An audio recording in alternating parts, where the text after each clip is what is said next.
Hello guys, in this video I am going to show you how to display modal update indicators on the Complete Anatomy application. But first I just want to mention, don't forget to subscribe to my channel, because at 10,000 subscribers I am going to show you my whole YouTube revenue statistics and growth strategy, how to make money online. So let's jump into it. First of all, open the application on your phone. After that, you should tap on the profile icon at your home page in the upper right corner of the screen. Then you should slide to the right side of the screen and tap on Preferences at the top.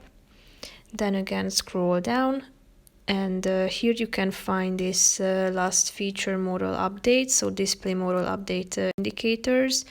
Here you can find what it means if you tap on the I button. And if you would like to turn it on, just simply tap on this button, and as you can see now it is updated and turned on. If you want to turn it off, you just need to come back to this section and tap on the button again. So that's pretty much it for this video, guys. See you in the next one. Bye bye.